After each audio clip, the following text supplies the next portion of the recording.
નમસ્કાર મિત્રો, ફરી એકવાર આપ સર્વેનું સ્વાગત છે. આપણે છેલ્લે હાઇડ્રોજન પરમાણુના વર્ણપટ વિશેની વાત કરી હતી અને એ વર્ણપટના સંદર્ભમાં આપણે હવે જોવાના છીએ હાઇડ્રોજન પરમાણુ માટેના બોર નમૂનાની અભિધારણાઓ. અર્થાત જે રેખીય વર્ણપટનો અભ્યાસ બોરે કર્યો એના ઉપરથી એણે હાઇડ્રોજન પરમાણુ કેવો હશે, હાઇડ્રોજન પરમાણુની અંદર ઇલેક્ટ્રોન કયો આગળ આવેલા હશે, ઇલેક્ટ્રોનની ઉર્જા, ઇલેક્ટ્રોનની ત્રિજ્યા વગેરે બાબતો એણે રજૂ કરી.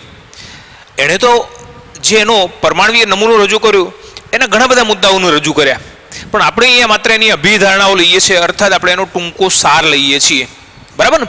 અને આ સારનો જે અભ્યાસ કરીએ એ બોરની અભિધારણાઓ તરીકે ઓળખાય છે. એટલે આપણે અહીંયા કહીશું બોરની અભિધારણાઓ. ચાલો જુઓ, સૌથી પહેલા જોઈએ બોરની અભિધારણાની અંદર સૌથી પહેલી વાત કરીએ હાઇડ્રોજન પરમાણુમાં રહેલો ઇલેક્ટ્રોન. હાઇડ્રોજન પરમાણુમાં રહેલ ઇલેક્ટ્રોન કેન્દ્રની આસપાસ નિશ્ચિત વર્તુળાકાર પથ ઉપર ચોક્કસ ત્રિજ્યા અને ઉર્જા સાથે ગતિ કરે છે, જેને માન્ય કક્ષા, સ્થિર અવસ્થા અથવા સ્થિર કક્ષા તરીકે ઓળખવામાં આવે છે. જો મિત્રો સમજો, આપણે હાઇડ્રોજન પરમાણુ માટે જાણીએ છીએ કે હાઇડ્રોજન પરમાણુનું કેન્દ્ર, જેને ન્યુક્લિયસ કહીએ છીએ, જો આગળ પ્રોટોન હશે. હવે ઇલેક્ટ્રોન, આપણે અત્યારે વાત કરીએ છીએ ઇલેક્ટ્રોનની. હાઇડ્રોજન પરમાણુમાં રહેલો ઇલેક્ટ્રોન કેન્દ્રની આસપાસ નિશ્ચિત વર્તુળાકાર પથ ઉપર, દાખલા તરીકે એક ચોક્કસ માર્ગ છે, ચોક્કસ પથ છે, તો આ પથની અંદર ઇલેક્ટ્રોન ચોક્કસ ત્રિજ્યા અને ઉર્જા સાથે ગતિ કરે છે.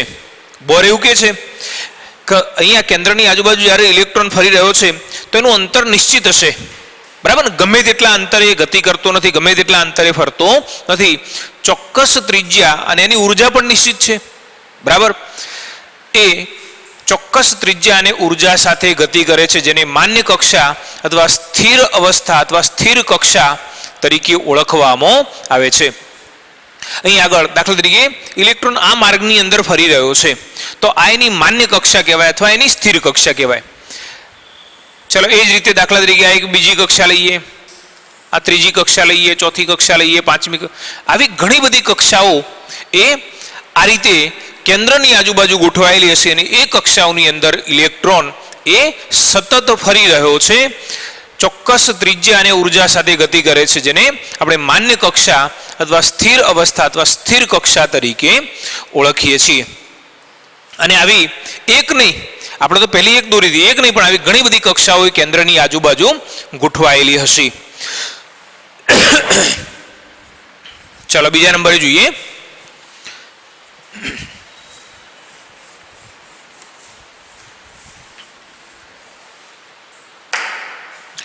કક્ષામાં ઇલેક્ટ્રોન સતત ફરતો હોવા છતાં તેની ઉર્જા બદલાતી નથી, પરંતુ અચળ રહે છે. કોઈ પણ કક્ષાની અંદર જ્યારે ઇલેક્ટ્રોન ફરી રહ્યો છે તો એ વખતે એની જે ઉર્જા છે એ ઉર્જા બદલાતી નથી, ઉર્જાનું મૂલ્ય અચળ રહે છે. હા, ઉર્જાનું મૂલ્ય બદલાય ક્યારે? આપણે સમજીએ કે દાખલા તરીકે આ પરમાણુનું કેન્દ્ર અને આ કોઈ કક્ષા, આપણે અહીંયા બે કક્ષાઓ દોરી છે. દાખલા તરીકે જ્યારે ઇલેક્ટ્રોન આ કક્ષાની અંદર ફરતો હશે, આપણે એમ તો એવું કહ્યું હતું કે પ્રવેગિત કણ એ જ્યારે આ રીતે વીજભારિત કણ જ્યારે પ્રવેગિત થતું હશે ત્યારે એ સતત તેમાંથી વિકિરણ ઉત્સર્જિત કરે છે. પણ આપણે એ બાબત જે જોઈ એ અગાઉ રુથરફોર્ડના નમૂનાની અંદર બતાવી હતી. અહીં આગળ બોરે જે ઇલેક્ટ્રોનનો પથ બતાવ્યો ભલે વર્તુળાકાર બતાવ્યો છે, પણ જે એક્ઝેક્ટ આપણે વર્તુળાકાર કહીએ છીએ એવું નથી, કંઈક અલગ પ્રકારનો છે ને, આપણે એની ચર્ચા પછી કરીશું. તો જ્યારે ઇલેક્ટ્રોન આવા ચોક્કસ માર્ગની અંદર ફરે છે ત્યારે તેની ઉર્જા અચળ હોય છે, ઉર્જા બદલાતી નથી. ઉર્જા બદલાય ક્યારે? દાખલા તરીકે આની આ જ કક્ષામાં જો ઇલેક્ટ્રોન ફરતો હશે તો એની ઉર્જા અચળની અચળ હશે. ધારો કે આની આ જ કક્ષામાં ઇલેક્ટ્રોન ફરતો હશે તો એની ઉર્જા અચળ હશે, બરાબર ને? પણ ઉર્જા ક્યારે બદલાય કે આ ઇલેક્ટ્રોન જો અહીંથી અહીં આગળ આવે અથવા આ ઇલેક્ટ્રોન અહીંથી અહીં આગળ આવશે તો એની ઉર્જા બદલાય છે. અર્થાત ઇલેક્ટ્રોન એક કક્ષામાંથી બીજી કક્ષામાં જાય છે અથવા બીજી કક્ષામાંથી પહેલી કક્ષામાં આવે છે. અહીંયા શું કરે? ઇલેક્ટ્રોન કૂદકો મારશે. આપણે જેને ઇલેક્ટ્રોનનું સંક્રમણ પણ કહીએ છીએ. અર્થાત ઇલેક્ટ્રોન જ્યારે એક કક્ષામાંથી બીજી કક્ષામાં સંક્રમણ પામે છે અથવા સંક્રમિત થાય છે તો એ વખતે એની ઉર્જા બદલાય છે, બરાબર ને? જો યાદ રાખો, કોઈ પણ નીચી સ્થાયી અવસ્થા માં રહેલો ઇલેક્ટ્રોન વિકિરણ સ્વરૂપે ઉર્જાનું અવશોષણ કરે છે. ત્યારે ઉપરના અથવા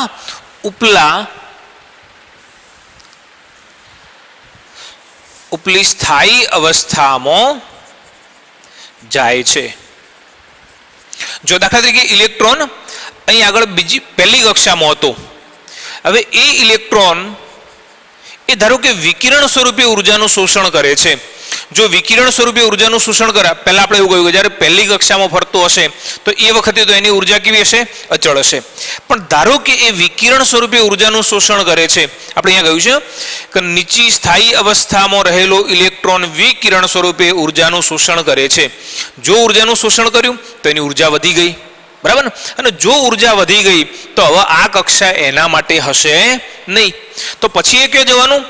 બીજા ઉર્જા સ્તરમાં જવાનું. કદાચ જો અહીંયા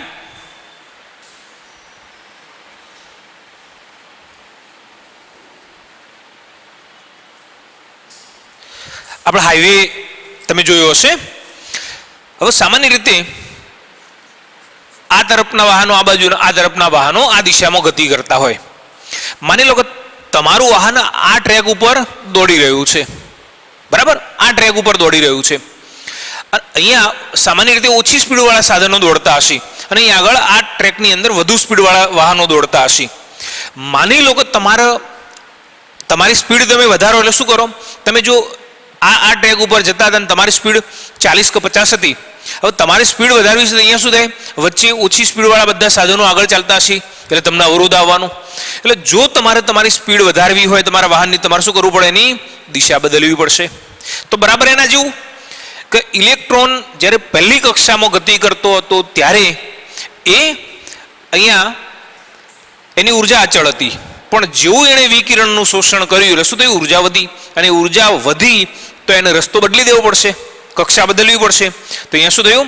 જો એની સ્પીડ વધારી એટલે એને બીજા ટ્રેક ઉપર દોડવું પડે છે. તો બરાબર એ રીતે જ્યારે ઉર્જાનું અવશોષણ કરે ત્યારે ઉપલી સ્થાયી અવસ્થામાં જાય છે અને ઉર્જાનું ઉત્સર્જન કરીને ઉપલા ઉર્જા સ્તરમાંથી નીચા ઉર્જા સ્તરમાં આવે છે, બરાબર ને? જે રીતે નીચેના ઉર્જા સ્તરમાંથી ઉર્જાનું અવશોષણ કરે છે તો ઉર્જા વધે છે, ને ઉર્જા વધે છે તો ઉપરના ઉર્જા સ્તરમાં જાય. અને એ જ રીતે જો ઉપરના ઉર્જા સ્તરમાં રહેલો ઇલેક્ટ્રોન એ વિકિરણ સ્વરૂપે ઉર્જાને રિલીઝ કરી દે છે, ઉર્જાને મુક્ત કરી દે છે, તો એની ઉર્જા ઘટશે. અને જો ઉર્જા ઘટશે તો હવે એ શું કરશે? ઉપરના ઉર્જા સ્તરમાંથી નીચેના ઉર્જા સ્તરની અંદર આવે છે. બરાબર? તો ફરીથી કોઈ પણ માન્ય કક્ષામાં, સ્થિર કક્ષામાં અથવા સ્થિર અવસ્થામાં રહેલો ઇલેક્ટ્રોન અચળ ઉર્જા ધરાવે છે. બરાબર? એ જ્યાં સુધી એની જ કક્ષામાં હશે ત્યાં સુધી એની ઉર્જા બદલાતી નથી. પણ એક નીચી ઉર્જા અવસ્થામાં રહેલો ઇલેક્ટ્રોન, એ નીચી ઉર્જા અવસ્થા એ પહેલી જ હોય જરૂર નથી. બીજાને પણ નીચી કહેવાય, ત્રીજાને નીચી કહેવાય, ચોથા નીચી કહેવાય. પણ કોના સંદર્ભમાં બીજાને નીચી ક્યારે કહેવાય? આપણે ત્રીજા સાથે એની તુલના કરીએ છીએ ત્યારે. ત્રીજાને નીચી ક્યારે કહેવાય? કે જ્યારે એને તમે ચોથા સાથે તુલના કરો છો ત્યારે. તો કોઈ પણ નીચી ઉર્જા સ્તરમાંથી એ અવશોષણ, વિકિરણ સ્વરૂપે ઉર્જાનું અવશોષણ કરે છે તો ઉપરના ઉર્જા સ્તરમાં જાય, અને ઉપરના ઉર્જા સ્તરમાં રહેલો જે ઇલેક્ટ્રોન છે એ ઉર્જાનું ઉત્સર્જન કરે છે. ઉત્સર્જન કેવી રીતે કરશે? તો વિકિરણ સ્વરૂપે. તો એ વખતે એ નીચા ઉર્જા સ્તરની અંદર આવે છે. એ સિવાય એ પોતાની જે કક્ષા છે એ કક્ષા ક્યારેય બદલતો નથી. ચાલો જોઈએ આગળ.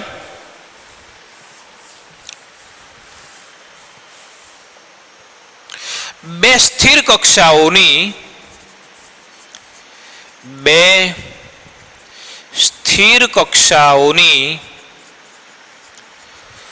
ઉર્જા વચ્ચેનો તફાવત ડેલ્ટા ઈ જેટલો હોય છે. બે જે સ્થિર કક્ષાઓ છે એમની ઉર્જા વચ્ચેનો જે તફાવત છે કેટલો? ડેલ્ટા ઈ જેટલો હોય છે. અને આ તફાવત શોષણ પામેલા કે ઉત્સર્જન પામેલા વિકિરણની ઉર્જા જેટલો હોય છે. જો મિત્રો, હવે આ બાબતને આપણે થોડુંક અહીંયા સમજીએ. દાખલા તરીકે આ બે અલગ અલગ ઉર્જા સ્તરો છે, N1 અને N2. આ ઉર્જા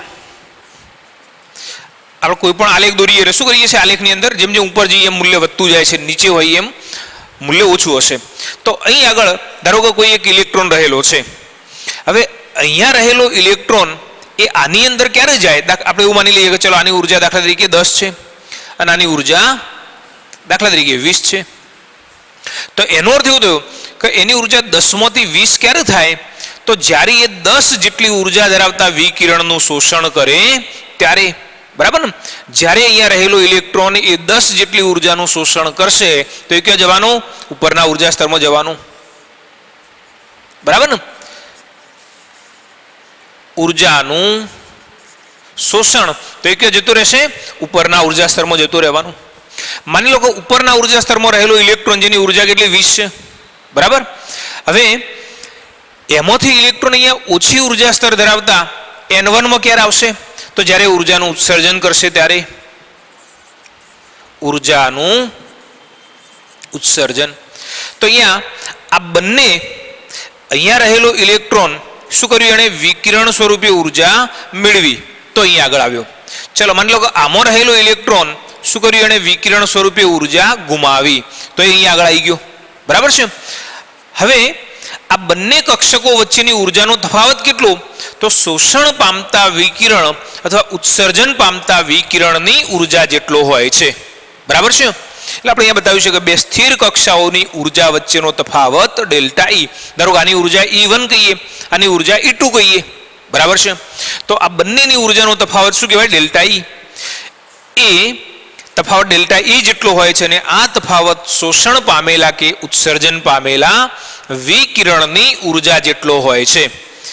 અહીંયા વિકિરણની ઉર્જા કેટલી? તો ડેલ્ટા ઈ. અને ડેલ્ટા ઈ બરાબર શું? તો hc/λ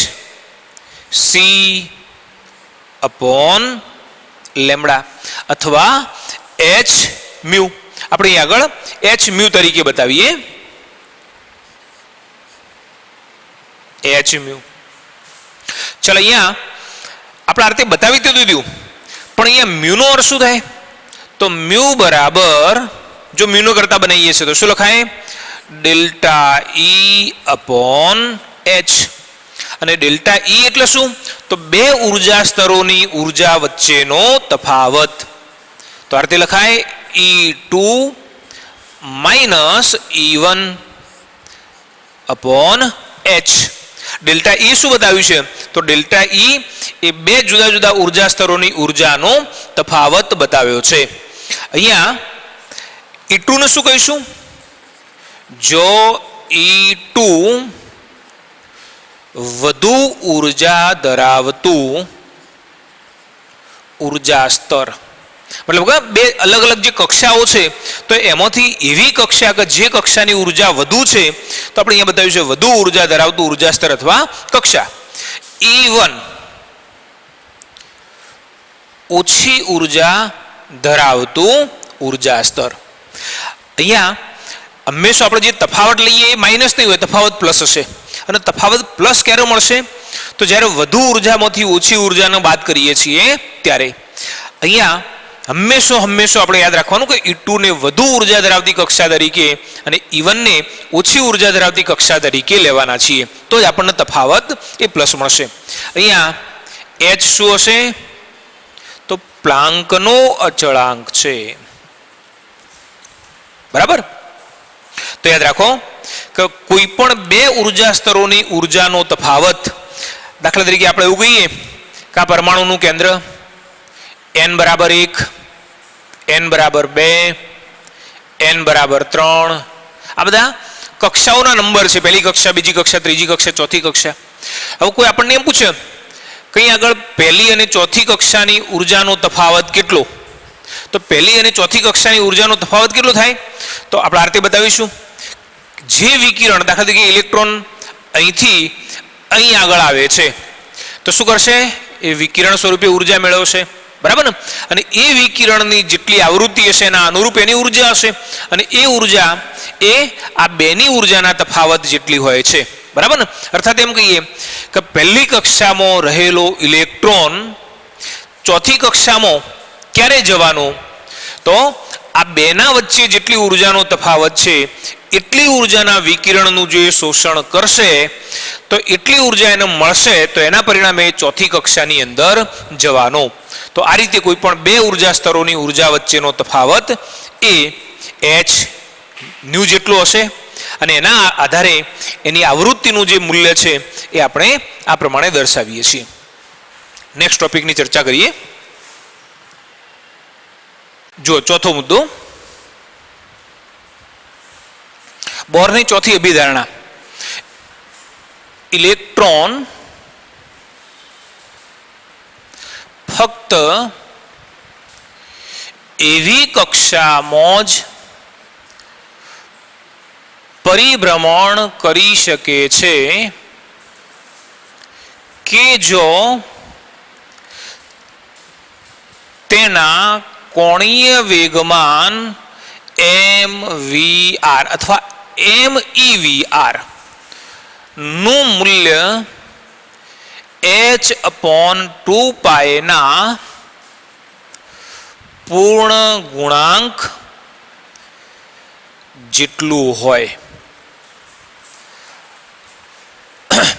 અહીંયા આપણે એવું બતાવીએ છીએ કે ઇલેક્ટ્રોન એ ફક્ત ને ફક્ત એવી જ કક્ષામાં પરિભ્રમણ કરી શકે કે જો તેના કોણીય વેગમાન mvr નું મૂલ્ય h/2π ના પૂર્ણ ગુણાંક જેટલું હોય છે. અને આવી કક્ષાઓને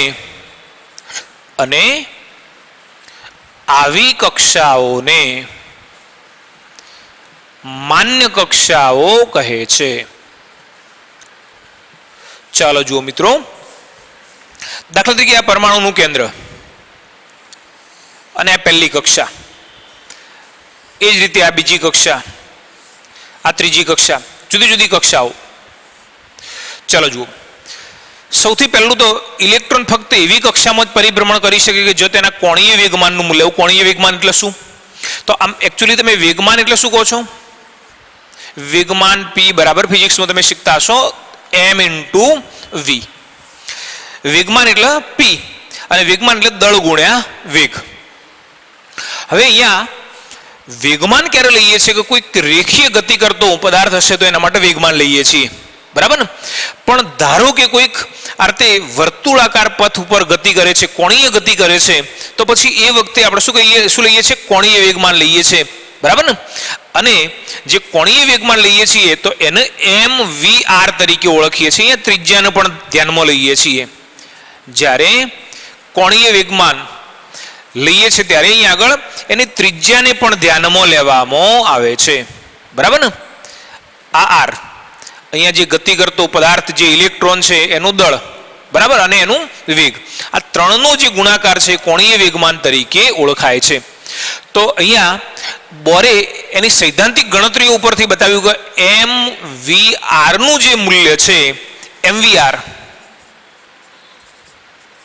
એ કેટલું હશે? h ભાગ્યા 2π ના પૂર્ણ ગુણાંક જેટલું હોય છે. h ભાગ્યા 2π નો પૂર્ણ ગુણાંક કેટલો? n. જો n બરાબર 1 2 3 4 5 6 આ રીતે હશે, બરાબર. ચલો માની લો કે અહીં આગળ આ પહેલી કક્ષા છે તો n બરાબર કેટલા લઈએ? 1. અને અહીં આગળ જે કોણીય વેગમાનનું મૂલ્ય છે કેટલું મળે છે?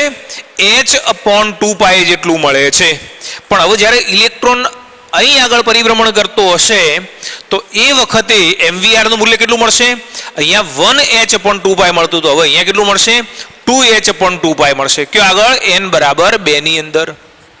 એ જ રીતે જ્યારે ઇલેક્ટ્રોન ત્રીજી કક્ષામાં પરિભ્રમણ કરતો હશે ત્યારે mvr નું મૂલ્ય કેટલું મળશે? તો 3h/2π જેટલું મળે છે, બરાબર ને. બોર એવું બતાવે છે કે ક્યારે mvr નું મૂલ્ય h/2π ના અપૂર્ણાંક મૂલ્ય જેટલું મળતું નથી. આપણે અહીંયા બતાવ્યું કે h/2π નું મૂલ્ય કેટલું મળે? તો 1h/2π મળશે, 2h/2π મળશે, એ જ રીતે 3h/2π મળશે, 4h/2π મળશે. ક્યારેય તમને આવું નહીં મળે કે ચલો 2.5h/2π, બરાબર ને. એકચ્યુઅલી 2.5h/2π એ કયો આગળ આવશે? અહીંયા આવશે, બરાબર ને. એટલે કેન્દ્રની આજુબાજુ આવા વર્તુળાકાર માર્ગ તો ઘણા બધા હશે, બરાબર, પણ એ વર્તુળાકાર માર્ગમાંથી ઇલેક્ટ્રોન પરિભ્રમણ કયો કરતો હશે? તો અહીંયા કરતો હશે. પછી ડાયરેક્ટ કયો આગળ? અહીંયા આગળ કરતો હશે. પછી કયો આગળ? તો અહીંયા કરતો હશે. વચ્ચે કોઈ જગ્યાએ આવું પરિભ્રમણ કરશે નહીં. અને આ જે જગ્યાએ પરિભ્રમણ કરે છે આવી કક્ષાઓને માન્ય કક્ષાઓ તરીકે ઓળખવામાં આવે છે. હવે આ અહીંયા એણે જે mvr બરાબર nh/2π નું સૂત્ર તારવ્યું એની કોઈ સાબિતી આપણને આપેલી નથી અને કદાચ એને સાબિત કરી પણ શક્યા નથી બોર, બરાબર. પણ આપણે જ્યારે દ બ્રોગલીનું સમીકરણ જોઈશું તો આ બાબત આપણે પ્રૂફ કરીશું. અર્થાત દ બ્રોગલીએ આ બાબત અથવા એણે જે રજૂ કરેલી જે બાબતો હતી એ આ સમીકરણ સાથે બરાબર મેચ થતી હતી. અર્થાત બોર એના સાચા રસ્તે હતો એ આપણને આ સૂત્ર ઉપરથી જોવા મળશે. હવે આના પરિણામ સ્વરૂપે જે બોરની અભિધારણાઓ છે એના પરિણામ સ્વરૂપે એની ફલશ્રુતિ કઈ છે, એની અંદરથી આપણને અન્ય કઈ કઈ માહિતી મળી એની પણ આપણે હવે વાત કરીએ છીએ. ચલો મિત્રો જુઓ, હવે જોઈએ બોર નમૂનાની ફલશ્રુતિઓ અથવા તો એની ઉપયોગિતા. આપણે સૌથી પહેલી વાત કરીએ. આપણે અહીંયા એવું બતાવ્યું કે હાઇડ્રોજન પરમાણુની અંદર ઇલેક્ટ્રોન જે નિશ્ચિત માર્ગ ઉપર ફરે છે એ માર્ગ જેને આપણે કક્ષા તરીકે ઓળખીએ છીએ, જેના મૂલ્ય આપણે n બરાબર 1 2 3 4 5 એ રીતે બતાવીએ છીએ. અને આવી ઘણી બધી ઇન્ફિનિટિવ જેટલી કક્ષાઓ હોય છે, બરાબર ને. અને આ જે અલગ અલગ ઇન્ફિનિટિવ કક્ષાઓ છે એને મુખ્ય ક્વોન્ટમ આંક તરીકે પણ ઓળખવામાં આવે છે. ઇલેક્ટ્રોન માટેની સ્થિર કક્ષાઓ n બરાબર 1 2 3 4 5 વગેરેને મુખ્ય ક્વોન્ટમ આંક તરીકે ઓળખવામાં આવે છે. અર્થાત જે જુદી જુદી કક્ષાઓ છે, પહેલી કક્ષા, બીજી કક્ષા, ત્રીજી કક્ષા, ચોથી કક્ષા, તો આ બધી કક્ષાઓને મુખ્ય ક્વોન્ટમાંક તરીકે પણ ઓળખીએ છીએ. આપણે એમ કહીએ કે n બરાબર 1 છે, અર્થાત મુખ્ય ક્વોન્ટમાંક એ 1 છે. n બરાબર 2, n બરાબર 3, તો એ શું બતાવે છે? કક્ષા પણ કહી શકાય અને એને મુખ્ય ક્વોન્ટમાંક તરીકે પણ ઓળખીએ છીએ. આપણે એને ઉર્જા અવસ્થા તરીકે પણ ઓળખીએ છીએ. n બરાબર 1 લખ્યું તો શું અર્થ થયો? કે પહેલું ઉર્જા સ્તર. n બરાબર 2 લખ્યું તો બીજા નંબરની ઉર્જા અવસ્થા અથવા બીજું ઉર્જા સ્તર. બરાબર? તો ઇલેક્ટ્રોન માટેની સ્થિર કક્ષાઓ જેના મૂલ્યો n બરાબર 1, 2, 3, 4, 5 અપ ટુ n છે, એ બધાને મુખ્ય ક્વોન્ટમાંક તરીકે ઓળખવામાં આવે છે. સ્થિર કક્ષાની ત્રિજ્યા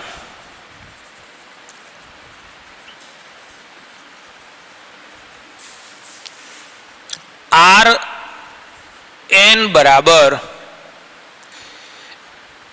a0n² છે.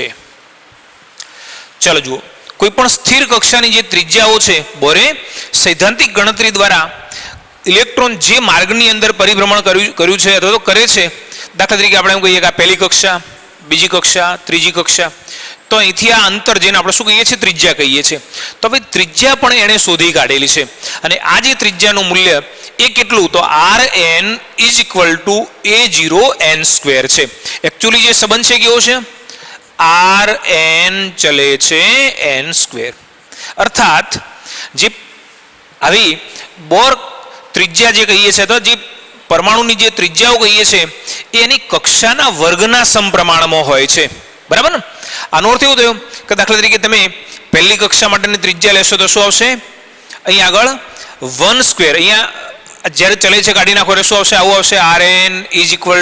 a0 એક ચોક્કસ મૂલ્ય છે.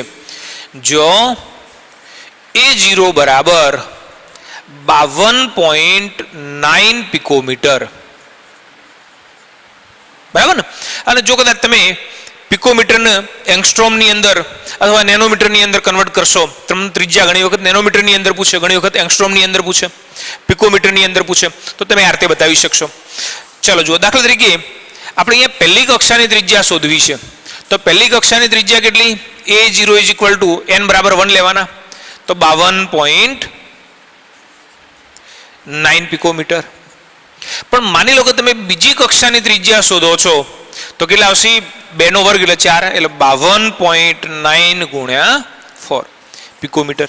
અહીં આગળ જેમ જેમ તમારું n નું મૂલ્ય વધતું જાય છે, એમ ત્રિજ્યાનું મૂલ્ય વધતું જાય છે. પ્રમાણમાં ઘણું બધું વધે છે. કેમ? કારણ કે અહીંયા બતાવ્યું હતું કે Rn ચલે છે n².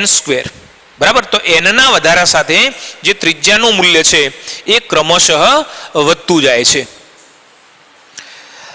અહીંયા જે આજે ત્રિજ્યાનું મૂલ્ય આપણને મળશે, દાખલા તરીકે પહેલી કક્ષા માટે જે ત્રિજ્યાનું, કારણ કે હાઇડ્રોજનની અંદર એક જ ઇલેક્ટ્રોન હોય અને સ્થિર અવસ્થાની અંદર અથવા ભૂમિ અવસ્થાની અંદર જે ઇલેક્ટ્રોન છે એ કઈ પહેલી કક્ષામાં હશે? તો પહેલી કક્ષામાં રહેલા ઇલેક્ટ્રોનની જે ત્રિજ્યા છે એને બોર ત્રિજ્યા તરીકે પણ ઓળખવામાં આવે છે. ચાલો હવે એની વાત કરીએ ઉર્જા માટેની. એની ઉર્જા કેટલી? ઇલેક્ટ્રોન સાથે સંકળાયેલ મહત્વનો ગુણધર્મ તેની ઉર્જા છે. હવે એની ઉર્જા કેવી રીતે નક્કી કરીએ છીએ? તેની ઉર્જા માટેનું સૂત્ર આ રીતે બતાવવામાં આવેલું છે, En = -RH × 1/n². જો મિત્રો, કોઈ પણ માન્ય કક્ષાની અંદર પહેલી, બીજી, ત્રીજી, ચોથી, પાંચમી, છઠ્ઠી કોઈ પણ કક્ષાની અંદર રહેલા ઇલેક્ટ્રોનની ઉર્જા એટલે n બરાબર જો 1 લઈએ છીએ તો પહેલી કક્ષાની ઉર્જા, n બરાબર 2 લઈએ છીએ તો બીજી, ત્રીજી, ચોથી, એમ અલગ અલગ કક્ષાની ઉર્જા. RH એક નિશ્ચિત મૂલ્ય છે જેને આપણે રીડબર્ગ અચળાંક તરીકે પણ ઓળખીએ છીએ. બરાબર ને? અને અહીં આગળ 1/n².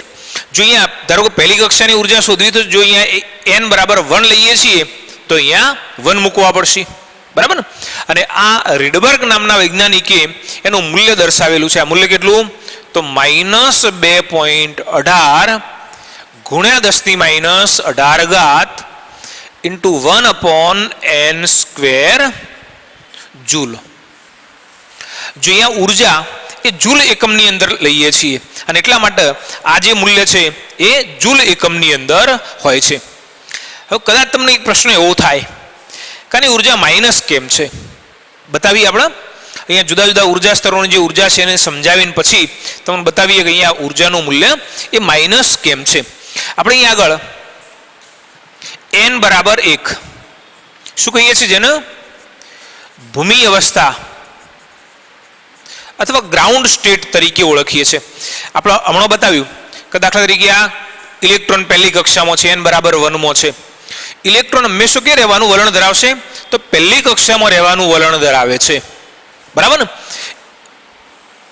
ઘણી વખત એવું બને કે ઇલેક્ટ્રોનને જ્યારે વિકિરણ સ્વરૂપે ઉર્જા મળે, દાખલા તરીકે આ વિકિરણ સ્વરૂપે એનું ઉર્જા મળી, તો હવે ઇલેક્ટ્રોન ક્યાં જતું રહેશે, બીજા ઉર્જા સ્તરની અંદર જતું રહેશે. અને જ્યારે બીજા ઉર્જા સ્તરની અંદર જાય એને આપણે શું કહીએ છીએ, એને એક્સાઇટેડ અવસ્થા તરીકે ઓળખીએ છીએ. એટલે હાઇડ્રોજન પરમાણુ માટે બીજા નંબરની, ત્રીજા નંબરની, ચોથા નંબરની, પાંચમા નંબરની જે પહેલા સિવાયની બાકીની બધી કક્ષાઓ છે એ કઈ એક્સાઇટેડ અથવા ઉત્તેજિત અવસ્થાઓ તરીકે ઓળખાય છે. જ્યારે આ શું કહેવાય, એની ભૂમિ અવસ્થા તરીકે ઓળખાય છે, બરાબર. તો અહીંયા ઇલેક્ટ્રોન જ્યારે ભૂમિ અવસ્થામાં હશે તો એ વખતે એની ઉર્જા કેટલી, તો અહીંયા આપણે આ રીતે બતાવીએ. માટે ઉર્જા E1 ઇઝ ઇક્વલ ટુ, અહીંયા n નું મૂલ્ય કેટલું લઈએ છીએ 1, અને જો n નું મૂલ્ય 1 લઈએ તો અહીંયા શું લખાય, -2.18 ઇન્ટુ 10⁻18.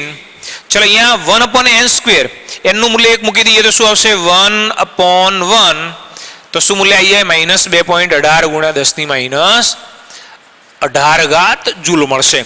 આ કોના માટે મળ્યું, પહેલી કક્ષા માટે મળ્યું. ચલો આ જ રીતે દાખલા તરીકે બીજી કક્ષા માટે આ મૂલ્ય શોધવું છે તો n બરાબર 2 માટે ઉર્જા E2 બરાબર, અહીંયા બીજી કક્ષા માટે શોધીએ છીએ એટલે E2 લીધા તો શું હશે, -2.18 × 10⁻18 1/, જો n² ગયું છે, અહીંયા n બરાબર 2 લઈએ તો 2 નો વર્ગ કેટલો, 4, અને 1/4 એટલે કેટલા, 0.25. જો તમે 0.25 આની સાથે ગુણી દેશો તો આ જે મૂલ્ય છે લગભગ કેટલું મૂલ્ય મળશે, એપ્રોક્સ 0.545 ગુણ્યા 10⁻18 જૂલ મળે છે. ચલો આ જ રીતે કોઈ પણ કક્ષાની જે ઉર્જા છે, બીજી, ત્રીજી, ચોથી, પાંચમી, છઠ્ઠી કોઈ પણ કક્ષાની ઉર્જા એ આપણે આ સૂત્ર દ્વારા શોધી શકીએ છીએ, બરાબર. ચાલો હવે પ્રશ્ન એ થાય કે અહીંયા ઉર્જાનું મૂલ્ય માઇનસ કેમ લીધું. ચાલો જુઓ, ઇન્ફિનિટિવ કક્ષામાં રહેલા ઇલેક્ટ્રોનની ઉર્જા શૂન્ય ગણવામાં આવે છે. હવે પહેલો તો પ્રશ્ન એ થાય કે ઇન્ફિનિટિવ કક્ષા કોને કહીશું.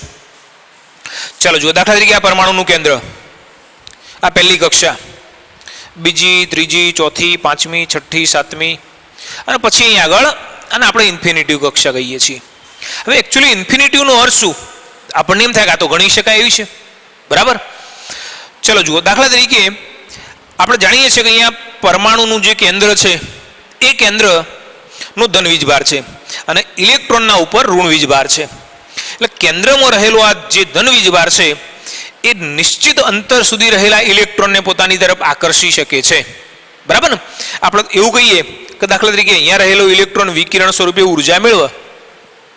હવે જો વિકિરણ સ્વરૂપે ઉર્જા મેળવે તો શું થાય, એની ઉર્જા વધશે, અને ઉર્જા જ્યારે વધે ત્યારે શું થાય, ઇલેક્ટ્રોન તો પહેલી કક્ષામાં જાય, થોડીક વધારે ઉર્જા મળી હોય તો બીજી કક્ષામાં જાય, ત્રીજી કક્ષામાં જાય. ઘણી વખત એવું બને કે ઇલેક્ટ્રોન એટલો બધો દૂર જતો રહેશે કે એ ઇલેક્ટ્રોન હવે પાછો આવી શકતો નથી, બરાબર ને. આપણે ઘણી વખત પેલી ક્રિકેટની મેચ જોતા હોઈએ, કોઈ ખેલાડીએ બહુ એકદમ મોટો શોટ માર્યો, કદાચ એ જે પેવેલિયન છે એના ઉપર દડો જતો રહેશે તો પછી એ દડો પાછો નહીં આવે, પેલા જે પ્રેક્ષકો બેઠેલા છે ત્યાં સુધી જશે, દડો પાછો આવી જાય, બરાબર. પણ એની છત ઉપર જતો રહેશે પછી એ પાછો આવતો નથી, બરાબર.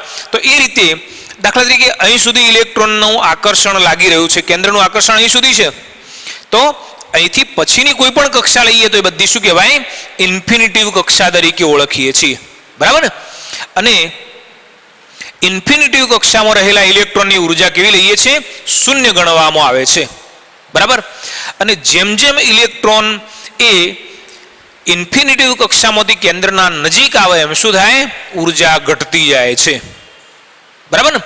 તમે ગમે તેટલા બહાદુરો પણ જેવા સ્કૂલના ગેટમાં એન્ટર થયો એટલે તમારી જે ઉર્જા છે ઓછી થઈ જાય, બરાબર? અને પછી તો તમે જેમ જેમ ક્લાસની અંદર આવો એમ તમારી ઉર્જા ઘટતી જાય, બરાબર છે? કોઈક સાહેબ તમને બોલાવો, ઊભા કર્યો, અહીંયા ઊભો થાય એમ તમે કહે, જ્યારે એમને તમારી પાસે બોલાવો તો એ વખતે તો શું થાય? તમે બહુ ડરી જો, એકદમ તમે બકરી જેવા થઈ જો, બરાબર છે? તો અહીંયા પણ એવું જ છે કે ઇલેક્ટ્રોન જ્યારે કેન્દ્રથી દૂર હોય, સ્કૂલના ગેટ બહાર ગયા એટલે પછી રાજા બની જઈએ, બરાબર? તો અહીંયા ઇન્ફિનિટિવ ઉર્જા હતી, મતલબ કે ઇન્ફિનિટિવ કક્ષાની અંદર જે ઉર્જા હતી એ શૂન્ય હતી. હવે જેમ જેમ ઇલેક્ટ્રોન કેન્દ્રના નજીક આવે એમ એની ઉર્જા ઘટતી જાય છે. જો અહીંયા શૂન્ય હોય તો શૂન્યથી સંખ્યા રેખા ઉપર જે ડાબી બાજુની કિંમતો છે એ કેવી હોય? માઇનસ હોય, બરાબર? એટલે તમે જુઓ કે જેમ જેમ તમે આ દિશામાં આવતા જાઓ એમ ઉર્જા વધુ માઇનસ થતી જાય છે. તમે અહીંયા જોઈ શકો કે આ કેટલી હતી? બીજી કક્ષાની ઉર્જા -0.545 હતી. અહીંયા પહેલી કક્ષામાં ઉર્જા એનાથી વધારે માઇનસ થઈ, બરાબર ને? એટલે ટૂંકમાં દૂરથી જેમ જેમ કેન્દ્રના નજીક આવીએ છીએ તેમ તેમ ઇલેક્ટ્રોનની ઉર્જા ઘટતી જાય છે અને ઇન્ફિનિટિવ કક્ષામાં રહેલા ઇલેક્ટ્રોનની ઉર્જા કેટલી? શૂન્ય ગણવામાં આવે છે. તો આપણે અહીંયા આગળ બતાવી દઈએ. જેમ ઇલેક્ટ્રોન